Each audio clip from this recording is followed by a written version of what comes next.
मिथुन राशि वाले बंधुओं, आप सभी का बहुत बहुत स्वागत है, हृदय से अभिनंदन है मिथुन राशि भिंड यूट्यूब चैनल में। तो मिथुन राशि वालों, जरा ध्यान से सुनिए। इस पूरे जून के महीने में भूल कर भी किसी को मत दे देना अपनी ये एक छोटी सी चीज।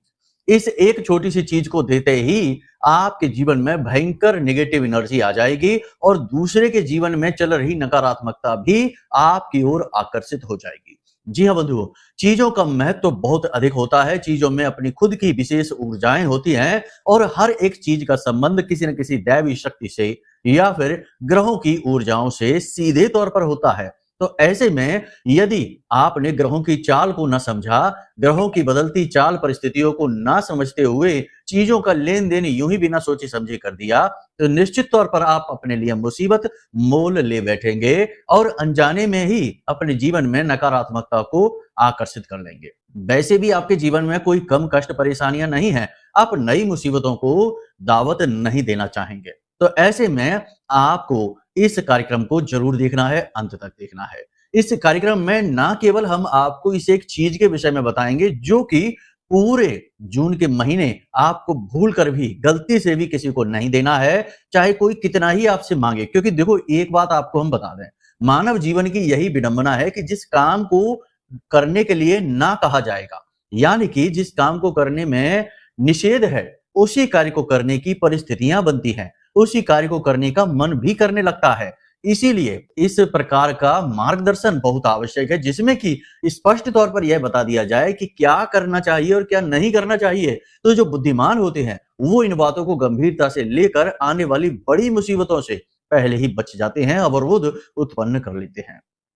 तो ऐसे में ना केवल हम आपको इस एक चीज के विषय में बताएंगे, बल्कि अन्य छोटी बड़ी चीजों के विषय में भी। क्योंकि ग्रहों के जो परिवर्तन हो रहे हैं, जैसे मंगल का राशि परिवर्तन होने वाला है, बुध का परिवर्तन होने वाला है, आगे सूर्य देवता का भी राशि परिवर्तन, नक्षत्र परिवर्तन होगा। सूर्य देवता अपनी मित्र राशि मिथुन राशि में जाने वाले हैं। तो कहने का मतलब यह है कि इन परिवर्तनों के आधार पर चीजों का अनुमान लगाना बेहद आवश्यक है। तो इसके विषय में आपको हम बताएंगे। साथ ही आने वाले 3 से 5 दिनों की सटीक 5 भविष्यवाणियां हम आपको करने वाले हैं। कुछ इनमें पॉजिटिव रहेंगी, कुछ नेगेटिव रहेंगी। देखो, जो नेगेटिव भविष्यवाणियां रहेंगी उनको आपको नेगेटिवली नहीं लेना है, वो आपके लिए पहले से ही बजने वाला एक अलार्म जैसा है जो मुसीबत को बता रहा है। तो थोड़ा सा वहां पर संभल जाना है। और जो पॉजिटिव भविष्यवाणियां रहेंगी उन्हें आपको पूरी तरह से पॉजिटिवली लेना है और उस स्थिति और परिस्थिति के अनुसार पूरी मेहनत और प्रयास करना है।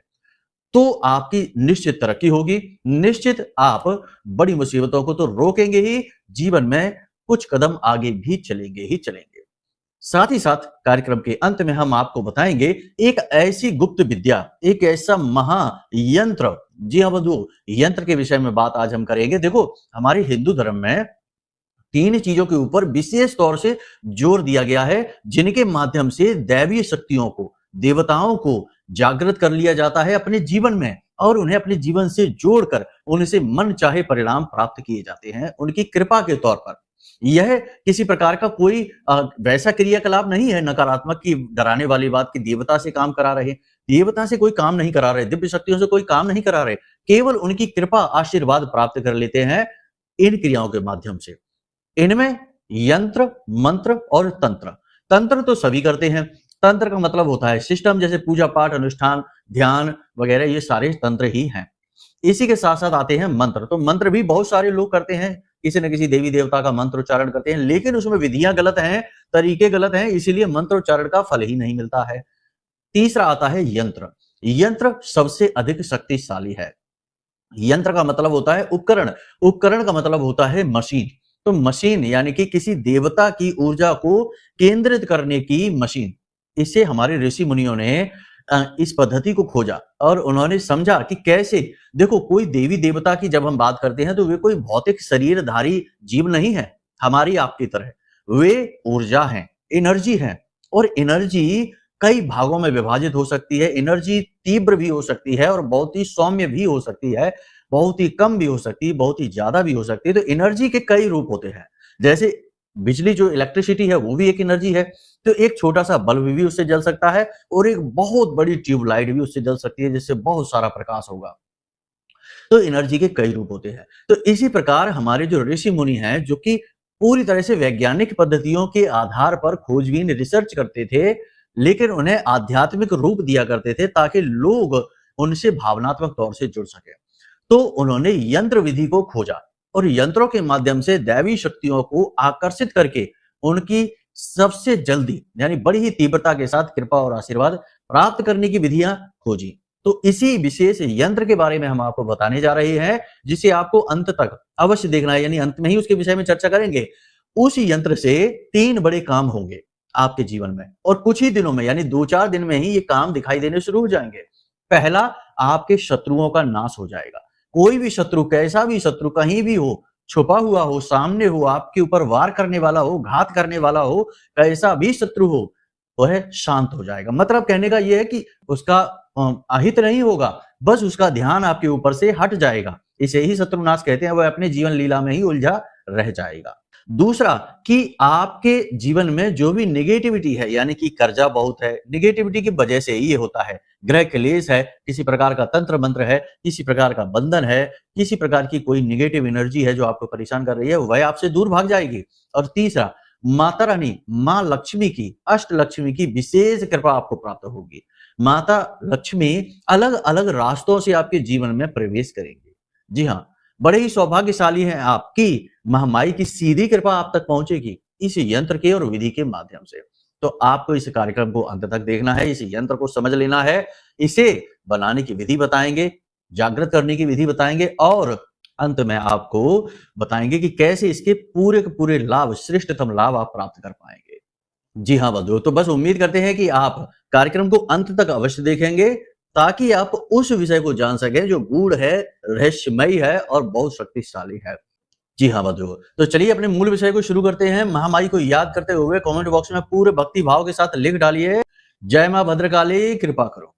महामाई निश्चित तौर पर आपके ऊपर कृपा कर चुकी हैं, तभी आप इस कार्यक्रम को देख रहे हैं। तो चलिए, यदि भाव माई के लिए बहुत गहरा है तो एक बार कमेंट बॉक्स में यह भी लिख दीजिए कि मैं भी माई के परिवार का हिस्सा हूं। महामाई निश्चित तौर पर आपके ऊपर कृपा कर रही हैं, आपको अपना लाड़, दुलार और प्रेम दे रही हैं और यह आने वाले समय में आपको स्वयं भी पता चलने वाला है संकेतों के माध्यम से। तो चलिए अपने मूल विषय को शुरू करते हैं। प्यारे मित्रों, हमारे अत्यंत प्रिय और परम पूज्य अमिताचार्य जी के पास माँ बगलामुखी और माँ भद्रकाली की साधनाओं का वर्षों का अनुभव है और माता रानी की इनके ऊपर पूर्ण कृपा और सिद्धि है। आचार्य जी ने अपने सटीक कुंडली विश्लेषण और श्रेष्ठतम उपायों के माध्यम से हजारों लोगों के जीवन को खुशियों से भरा है। आचार्य जी का कुंडली विश्लेषण और उपाय करवाने का तरीका इतना अद्भुत है कि जीवन के हर एक दुख और कष्ट का कारण जड़ से ही समाप्त हो जाता है। फिर समस्या चाहे जैसी भी हो, कर्जा बहुत बढ़ गया हो, व्यापार चल नहीं रहा हो, बीमारियों में आप बर्बाद हो चुके हो, रिश्तों में प्रेम समाप्त हो चुका हो या फिर नौकरी ही ना मिल रही हो, विवाह में देरी होती हो, कैसी भी समस्या हो, इन समस्याओं का कारण क्या है, कौन सी महादशा परेशान कर रही है, कौन सा दोष लगा हुआ है, सब कुछ आचार्य जी इतना सटीक बताते हैं कि वर्षों वर्ष के दुख कुछ ही दिनों में समाप्त हो जाते हैं। अगर आपके जीवन में भी कोई ऐसी संकट की घड़ी है तो यही सही समय है जब आप पूज्य आचार्य जी के हाथों से अपनी कुंडली का विश्लेषण करवाएं और वर्षों से चल रहे दुखों और संकटों के इस चक्र से बाहर निकल जाए। प्यारे मित्रों, अभी वीडियो में दिए गए नंबरों पर फोन करिए और अपनी कुंडली का श्रेष्ठतम आकलन करवा डालिए। जिंदगी बदलने का ये सबसे बड़ा मौका हाथ से मत जाने दीजिएगा। जय माई की, महामाई आपका कल्याण करे। सबसे पहले बात करते हैं 5 बड़ी भविष्यवाणियों की। तो सबसे पहली भविष्यवाणी यही रहेगी बंधुओं की आने वाले 3 से 5 दिनों में आपसे कोई मदद लेने वाला है, रुपए मांगने वाला है, किसी प्रकार की ऐसी सहायता जो आर्थिक तौर पर आपको परेशान कर सकती है, नुकसान पहुंचा सकती है। यानी कोई उधार मांगने वाला आएगा, कोई पैसे मांगने वाला आएगा या फिर किसी प्रकार का कोई आर्थिक खर्च, किसी प्रकार का अचानक आने वाला खर्च आपकी जेब ढीली कर सकता है। तो थोड़ा सा सावधान रहना, किसी की भी मदद करने से पहले 100 बार सोच लेना और उधार यदि कोई मांगने आ रहा है तो जरा सोच समझ लेना कि जो व्यक्ति मांग रहा है उसकी कैसी छवि है, उसने आपके साथ पिछली बार क्या किया था, सोच समझकर। कहने का मतलब यह है कि पैसा अटक जाएगा, फिर आप परेशान हो जाएंगे, आपका तो बजट बिगड़ जाएगा, सामने वाले का कुछ भी नहीं बिगड़ेगा। और जब आप मांगने चलेंगे तो बात भी बिगड़ेगी। तो बेहतर ये होगा कि आप अपना पैसा संभाल कर रखें, विशेष परिस्थितियों में ही किसी को दें, अन्यथा कोई ज़रूरत नहीं है, अपने बारे में विचार करिए। दूसरी भविष्यवाणी यह है कि आने वाले 3 से 5 दिनों में आप किसी प्रकार की यात्रा पर जा सकते हैं। यात्रा आपके कामकाज से जुड़ी हुई हो सकती है, धार्मिक भी हो सकती है। धार्मिक यात्रा है तो सर्वोत्तम रहेगी, लेकिन कामकाज से जुड़ी हुई यात्रा यदि है, तो ज़रूर वैसे तो फलित होगी, कोई समस्या नहीं है, लेकिन स्वास्थ्य को लेकर आपके जीवन में परेशानी आएगी। खान-पान को लेकर थोड़ा-सा सावधान रहना है, मौसम से भी संभल कर चलना है। तीसरी भविष्यवाणी यह रहेगी कि अगले 3 से 5 दिनों में किसी व्यक्ति के साथ तनाव की स्थिति बन सकती है, विवाद हो सकता है, झगड़ा हो सकता है, कोई व्यक्ति ऐसी कोई बात बोलेगा, आपका अपना ही होगा, कि वो बात आपको चुभ जाएगी, अच्छी नहीं लगेगी और आपको थोड़ा-सा आश्चर्य भी होगा, झटका भी लगेगा कि यह व्यक्ति ऐसी बात कैसे बोल सकता है। आपको जो उम्मीद नहीं होगी, वैसा व्यवहार, वैसी बात सुनने को मिलेगी, जो आपको बिल्कुल भी अच्छी नहीं लगेगी। इसी के साथ-साथ अगले 3 से 5 दिनों में आप कोई विशेष पूजा-पाठ, अनुष्ठान, उपाय, क्रिया कर सकते हैं, जो आपको बहुत अधिक फलित होने वाली है। देखिए, समय और काल अच्छा है। हमेशा ऐसा कभी नहीं होता, ये बात एक ध्यान से आप समझ लीजिए कि ना तो 100% पॉजिटिव समय होता है और ना ही 100% नेगेटिव होता है।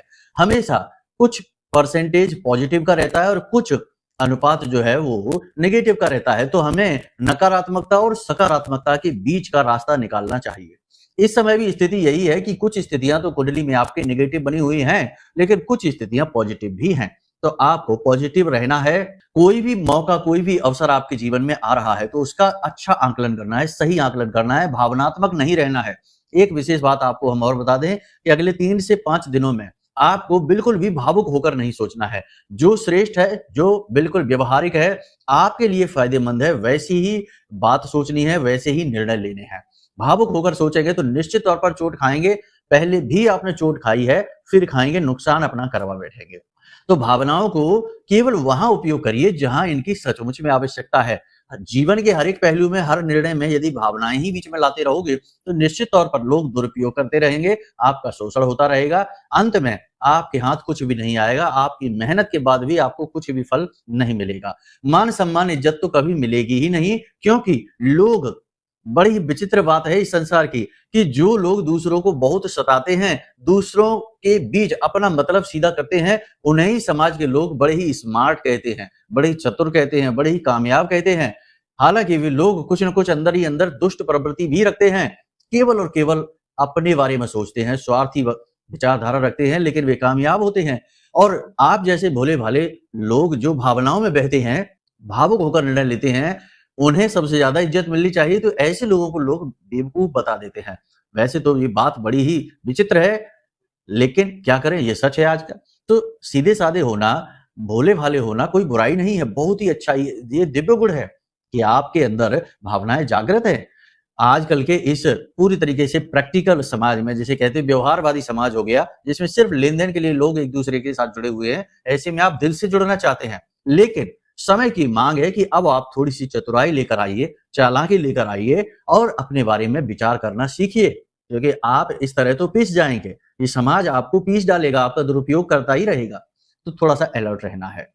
अगली भविष्यवाणी यह है कि आपको पेट से जुड़े रोग परेशान कर सकते हैं, सिर में भी दर्द और तकलीफ रह सकते हैं, शरीर के किसी न किसी विशेष भाग में लगातार दर्द रहेगा, तकलीफ रहेगी, तो थोड़ा-सा आपको अपनी सेहत के बारे में ध्यान देना है। खान-पान टाइम से करना है, समय से करना है खान-पान, और मेहनत उतनी ही करिए जितनी आप सहन कर सकते हैं। देखिए, मेहनत करने के तरीके होते हैं। ऐसा होता है कि आप काम करने में जब आते हैं, तो उस समय तो आप सब कुछ भूल जाते हैं। खान-पान के विषय में भूल जाते हैं, अपनी सेहत के बारे में, अपना ख्याल रखना ही भूल जाते हैं। तो ठीक है, ये अच्छी बात है, कभी-कभी तो हो जाता है, लेकिन लगातार लंबे समय तक ऐसा चलता है, तो शरीर में कष्ट उत्पन्न होने लगते हैं। वही स्थिति बनने वाली है, तो थोड़ा-सा अपना ख्याल भी रखिए। इसी के साथ-साथ आपको हम बता दें कि अगले 3 से 5 दिनों में वाहन आपको बहुत सँभल कर चलाना है, सतर्कता के साथ चलाना है, भारी मशीनरी से थोड़ा-सा अलर्ट रहना है, दूर रहना है और पैसे के लेन-देन को लेकर अलर्ट रहना है, सावधान रहना है। अपनी कीमती चीज़ें, महँगी चीज़ें सँभाल कर रखनी है, ख़ास तौर से इलेक्ट्रॉनिक चीज़ें और आभूषण जो हम पहनते हैं, सोने-चांदी की चीज़ें हैं, इन्हें सँभाल कर रखना है। खोने का खतरा है, इनके टूटने-फूटने का, नुकसान होने का खतरा है। साथ ही लोगों की चतुराई से आपका दुरुपयोग होने का खतरा है। लोग चालाकी से आपका दुरुपयोग करेंगे, आपके समय, आपकी ऊर्जा, आपका पैसा बर्बाद कर देंगे, तो थोड़ा-सा अलर्ट रहने की आवश्यकता है। अंत में बस इतना ही कहना चाहेंगे कि समय बहुत अच्छा है, कोई बुरा समय नहीं है, परंतु आप अपने बारे में जब तक ख्याल करना नहीं सीखेंगे, थोड़े से अलर्ट रहना नहीं सीखेंगे, तब तक आप कष्ट में ही रहेंगे। साथ ही आपके अंदर सद्गुण बहुत हैं, दुर्गुण कम हैं। तो हम ये नहीं कह रहे कि आप दुर्गुणी हो जाइए, हम बस ये कह रहे हैं कि आप अपने बारे में विचारशील बनिए। दुनियादारी के बारे में तो आप बाद में सोचिए, पहले स्वयं के बारे में। पहला सुख है निर्मल काया, दूजा सुख है घर में माया। तो आपको अपने बुजुर्गों के द्वारा किए गए प्रवचनों का, ज्ञान का विचार करते हुए जीवन को जीना है। ठीक है? बाकी आप अपने स्व-विवेक का प्रयोग करिए, ये तो सबसे ज़्यादा ज़रूरी है ही। मार्गदर्शन करना हमारा काम है, हमारी बातों को अन्यथा गलत ना लेना बिल्कुल भी। हम ये नहीं कह रहे कि आप अनैतिक हो जाइए, हम बस ये कह रहे हैं कि अपनी सुरक्षा करना सीखिए, अपना बचाव करना सीखिए। बहुत हो गया आपका दुरुपयोग, शोषण। ठीक है? तो चलिए बंधु, अब बताते हैं आपको चीज़ों के विषय में। देखो, 3-4 चीज़ें हैं जिनको तो आपको भूलकर भी किसी को लेन-देन नहीं करना है। इत्र, परफ्यूम ना तो किसी से लेना है, ना देना है इस पूरे जून के महीने में। सफेद रंग की वस्तुएं ना तो लेनी है ना ही देनी है, चाहे वस्त्र हो, चाहे आभूषण हो, चाहे कोई चीज हो।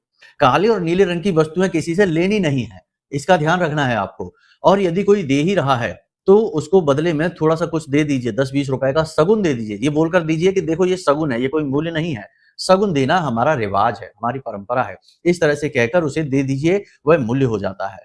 उपहार में किसी से कोई भी काले नीले रंग की वस्तु, इलेक्ट्रॉनिक सामान, किसी भी प्रकार का परफ्यूम या फिर किसी भी प्रकार की धर्म से जुड़ी हुई कोई चीज, जैसे मूर्ति है, फोटो है देवी देवताओं की या कोई धार्मिक किताब वगैरह है, ये आपको नहीं लेनी है, किसी भी हालत में नहीं लेनी है। यदि कोई आपको दे ही देता है तो सगुन के कुछ 10-20 रुपए उसको अवश्य दे देना।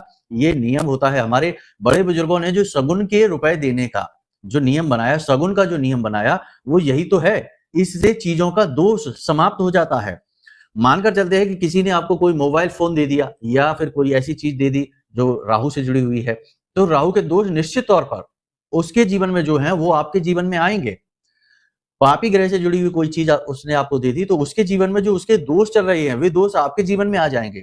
लेकिन यदि आपने सगुन दे दिया, सगुन मतलब कि कुछ रुपए, अभी हमने आपको बताया, जैसे आपने वो दे दिया तो उसके दोष वहीं निरस्त हो जाते हैं, क्योंकि फिर आपने उस चीज का जो है विनिमय किया है, यानी कि उसका आपने मूल्य दिया है।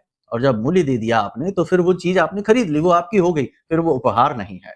तो ये आप समझिए कि ये चीजें कैसे काम करती है। बड़ी चतुराई से हमारी जो प्रणाली है, सामाजिक ढांचा है, हमारे जो बड़े बुजुर्ग, जो संत महात्मा हुआ करते थे, उन्होंने इसे कितनी खूबसूरती से रचा और गढ़ा। लेकिन आज हम इन चीजों को पुरानी मान्यता कह देते हैं, दकियानूसी बातें कह देते हैं, और फिर हम सब कुछ हासिल करके भी दुखी रहते हैं। जिनके पास धन दौलत रुपए पैसे नहीं है वो तो दुखी हैं ही, लेकिन जिनके पास है भी वो भी सुखी नहीं है।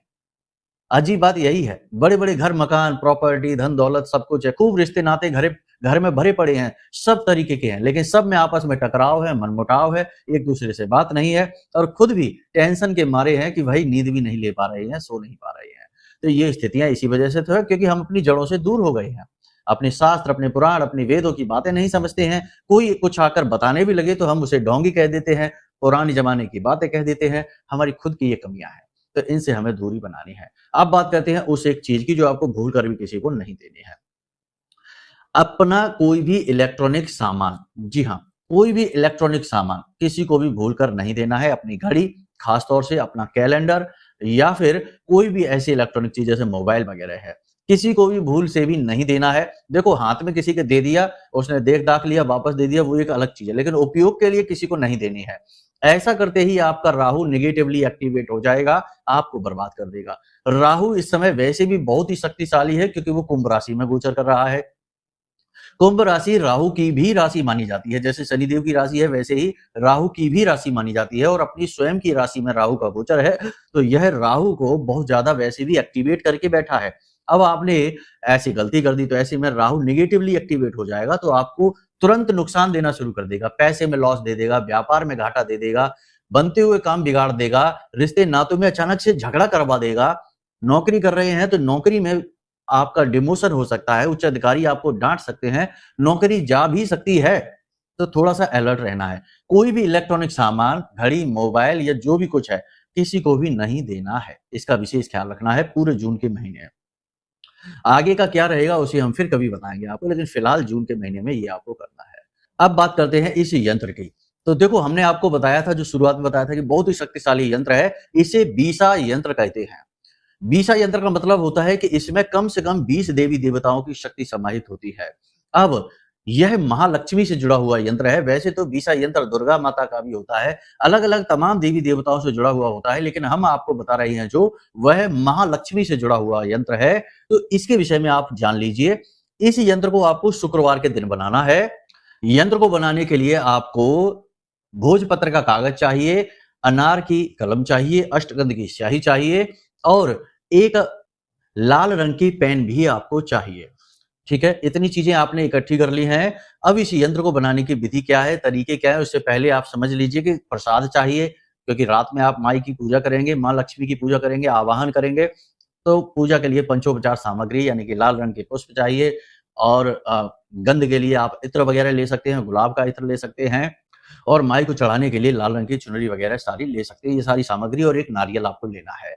अब आपको क्या करना है, रात्रि के समय यानी कि 8-9 बजे के आसपास अपने पूजा घर में स्नान आदि करने के बाद जाना है और माई की स्थापना करनी है। यानी कि आप पूजा घर में माई की, जो माता लक्ष्मी की भगवान नारायण के साथ जो तस्वीर है, उस तस्वीर की आपको पूजा करनी है।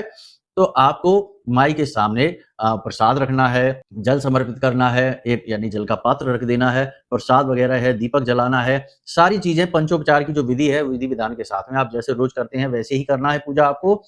अब एक नारियल जिसमें चुनरी आप लपेटेंगे, लाल धागा यानी कलावा लपेटेंगे, उसको लपेटने से पहले उस नारियल के ऊपर श्रीम जरूर लिख देना और उसके बाद नारियल लपेटकर और इसे अपने पूजा घर में रख लेना। यह माई का स्वरूप बनकर, माता लक्ष्मी का स्वरूप बनकर विराजमान हो जाएगा।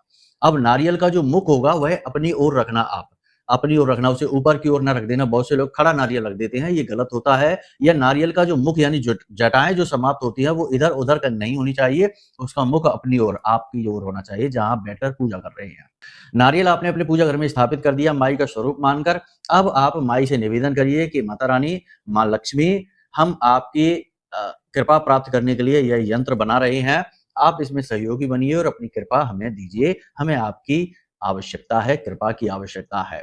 इस प्रकार निवेदन करने के बाद आप भोजपत्र का जो कागज है, यंत्र वीडियो में आपको दिखाई दे रहा है, इसी के अनुसार इसका स्क्रीनशॉट ले लो आप। ठीक इसी के अनुसार आप इस यंत्र को बनाना शुरू करेंगे। इसी प्रकार से आप एक चौकोर आकृति और उसके अंदर एक आप षटकोण जैसा बना देंगे और उसके 4 कोनों पर आप चतुर्भुज बनाएंगे और उनमें आप विशेष अंक लिखेंगे। अंकों में आपने देख ही लिया है, जो आपको फोटो दिख रहा है, उस फोटो में आप देख ही रहे हैं कि इसके बीचों बीच में आपको 3 लिखना है। फिर जो अंक जिस प्रकार से आपको बताए गए हैं, जैसे कि 7 है, 9 है, 8 है, 10 है, इसी प्रकार से आपको ये अंक लिख देने हैं और इन्हीं अंकों के आधार पर आपको नीचे यानी कि इसके नीचे जो यंत्र आपने लिखा है, इसके नीचे जैसे ये मंत्र लिखा हुआ है, ऐसे ही आपको लाल रंग की पेन से ये मंत्र लिख देना है। मंत्र हम आपको बोलकर भी बता देते हैं। ओम ह्रीम श्रीम क्लीम महालक्ष्म्यै नमः। इस प्रकार से आपको ये मंत्र भी लिख देना है, तो ये आपका बीसा यंत्र पूर्ण हो जाता है। अब इस बीसा यंत्र को आपको सफेद कागज में, ऊपर नीचे सफेद कागज में रखकर और माता लक्ष्मी की फोटो जो है उसके नीचे रख देना है, यानी माई के चरणों में रख देना है और माई से प्रार्थना करनी है कि माई आप हमारे ऊपर कृपा करें, हमारे जीवन से दुख तकलीफ दर्द समाप्त करें। और इस यंत्र को आप जब रख दें शुक्रवार के दिन, तो एक छोटी सी क्रिया और है जो हम आपको बताना भूल गए कि शुक्रवार के दिन सुबह के समय आप छोटी 5, 7, 9 कन्याओं को, जो 9 वर्ष की से कम उम्र की हों, ऐसी कन्याओं को मीठी खीर अवश्य खिला दें। यानी कि इसको कन्याओं को भोजन कराने से शुक्र की कृपा प्राप्त होती है, माता लक्ष्मी की विशेष कृपा प्राप्त होती है और आपके द्वारा किया गया कार्य सिद्ध हो जाता है। तो कन्याओं की संख्या आप हमने आपको बता दिया है कि 5, 7, 9, 11 इस प्रकार से ही रख सकते हैं, जैसी भी आपके पास व्यवस्था हो। तो कन्याओं को मीठी खीर खिलाएं और उन्हें सफेद रंग का एक-एक रुमाल उपहार में, गिफ्ट में जरूर दे दें। उसके बाद रात्रि के समय इस बीसा यंत्र को बना लें और इसे माई के चरणों में स्थापित कर दें। बस इतना सा आपको करना है, आपका उद्धार हो जाएगा। माता लक्ष्मी, अष्टलक्ष्मी आपके जीवन में प्रवेश कर जाएंगी और धीरे-धीरे आपकी धन की उन्नति होने लगेगी। पैसे को लेकर संकट, परेशानियां जो हैं दूर होने शुरू हो जाएंगे। बाकी हमने आपको 5-7 दिन की जो भविष्यवाणियां बताई हैं, उन पर आप विशेष ध्यान रखिए। अब यदि आपके जीवन में कोई विशेष परेशानी है, कष्ट है, जिससे आपको छुटकारा ही नहीं मिल पा रहा, लाख प्रयास करने के बाद भी, तो हम आपसे कहेंगे कि आप अपनी कुंडली का विश्लेषण करा लें। वीडियो में नंबर दिए गए हैं, इन नंबरों पर फोन करिए और जानकारी दीजिए। छोटी सी दक्षिणा के बाद कुंडली का विश्लेषण करा लीजिए। हम स्वयं आपकी कुंडली का विश्लेषण करेंगे और आपके जीवन में क्या चल रहा है, क्यों कष्ट हैं, कौन सी योग युतियां हैं, कौन सी नकारात्मकताएं हैं जिनसे बाधाएं आ रही हैं, इनके विषय में पूर्ण ज्ञान दे देंगे और सटीक उपाय भी दे देंगे, जिससे 100% समाधान आपको प्राप्त हो जाएंगे। हजारों लोगों को मिले हैं तो आपको भी मिलेंगे, आप कोई अलग तो है नहीं। तो चलिए बंधु, आज के इस कार्यक्रम को यहीं पर विराम देते हैं। हमेशा हंसते रहिए, मुस्कुराते रहिए, सकारात्मक रहिए, महामाई पर अपनी आस्था और विश्वास बनाकर रखिए, क्योंकि आपका उद्धार तो वहीं से होना है। तो प्रेम से बोलिए जय माई की। हमारे प्रिय और परम पूज्य आचार्य जी ने अपनी साधनाओं के अनुभवों पर आधारित शक्तिशाली उपाय और क्रियाओं के माध्यम से हजारों लोगों के जीवन को पूरी तरह से बदला है। आचार्य जी के द्वारा बताया गया हर एक उपाय इतना सटीक और कारगर होता है कि जो भी इसे पूरे भाव के साथ कर लेता है, उसे साक्षात महामाई की कृपा और आशीर्वाद प्राप्त हो जाती है। इसलिए निसंकोच इन उपायों को पूरे भाव के साथ करिए, आपका कल्याण होगा। जय माई की।